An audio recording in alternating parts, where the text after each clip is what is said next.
This is a message for those of us who are letting go of who we thought we were and coming home to who we really are. Not in the personal sense of identity or personality, but I mean on a soul level. Your soul purpose and calling is revealing itself. And you're finding this video because you're likely someone who has already pursued several different versions of this soul calling already.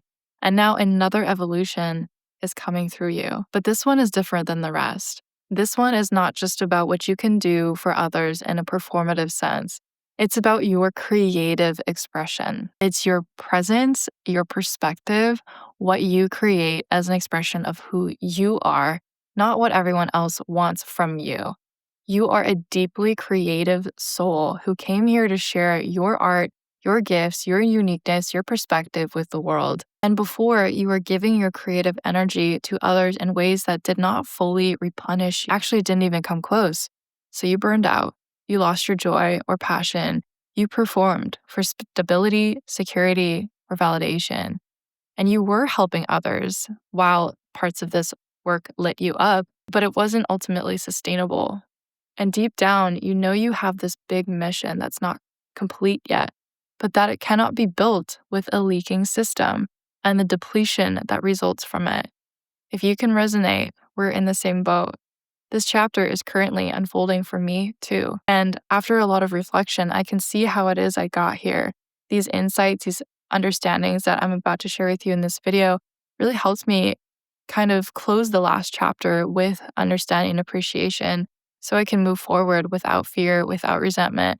And I hope it'll do the same for you too. And if you're just joining us here, this is the fourth video in a series where we've been talking about the different archetypes that have emerged through my own soul calling journey and that I've seen reflected in the collective as well. So this one is called the renewed creative spirit. It happens after you have already been on this path of pursuing your soul's purpose for a little while and you go through the ups and downs and you're coming out of a really difficult time that caused you to shed a lot of expectations, a lot of layers and levels of things that you are not and were not meant to be. And so what's emerging is a renewed creative spirit. I wanted to kind of rewind a little bit and talk about why this path has unfolded the way that it has. For those of you who don't know, I come from a background of the healing arts and coaching and just a very service-oriented calling. And I realized recently, and this may not be true for everybody who's a healer or provider, but maybe you also became a healer because you weren't allowed to be an artist first, or what you created was always performative and it caused you to let your creative energy be extracted from you for other people's benefit and ultimately at your own expense.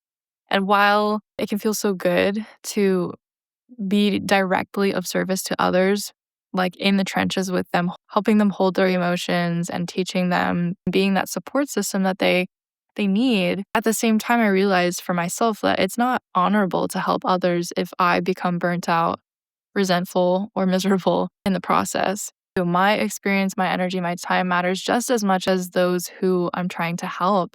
Some people can do these things for their entire lives and be perfectly content. I'm just not one of those people, and it took me a lot of introspection to realize that I don't have to be that person anymore. There will always be other people to fill in for those mainstream sort of caretaking and service oriented roles and identities, but there is no replacement for who God created you to be. The collective I'm speaking to right now is definitely breaking away from this old way of extraction, performance, and where the definition of being of service is literally offering your own time, energy, and space holding capacities, because that is a skill and capacity you developed out of necessity that helped you survive, perhaps when you were younger, dealing with the conditions of your upbringing. Obviously, like the challenges and things that we could go and grow through in our younger years can become our purpose. I realized it just wasn't the case for me. I have nothing against healers, coaches, providers, practitioners, because, I was all of those things too before, and they do great work in this world. It's very needed. And not all of us are meant to be doing that. Some of us are meant to move through that. And free up our creative energy in order to just be and express ourselves creatively rather than a very different line of work that actually feels perhaps extractive for us. For some people, it doesn't feel that way. But for you, perhaps you're realizing that it does. And that's who I'm speaking to in this video. So, for those of you who are stepping into this more creatively free season of your life after having kind of gone through many iterations of trying to be of service in the traditional ways, realizing that just being is enough and that you're here to just express yourself and create your art, you are learning co creative mastery right now. Like, what would you be creating artistically or just in your life at large if your energy wasn't being drained? If your energy wasn't being invested into work that doesn't light you up, that doesn't fill you up in the ways that you need, and actually takes more than it gives.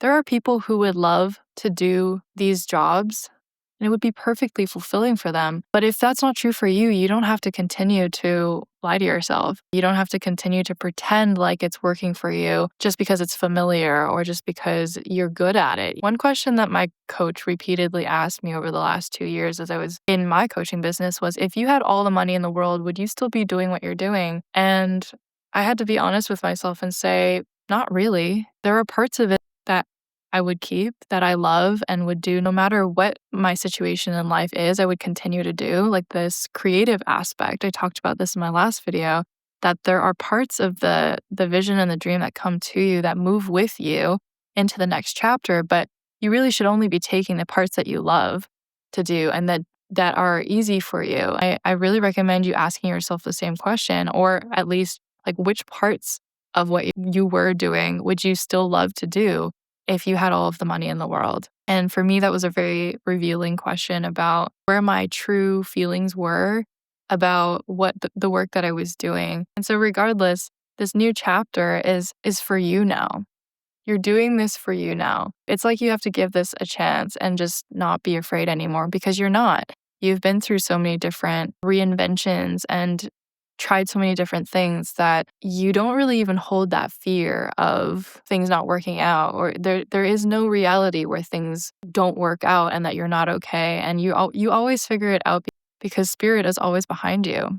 This whole path that you've gone through has been showing you that every step of the way you are supported and there's nothing to be afraid of.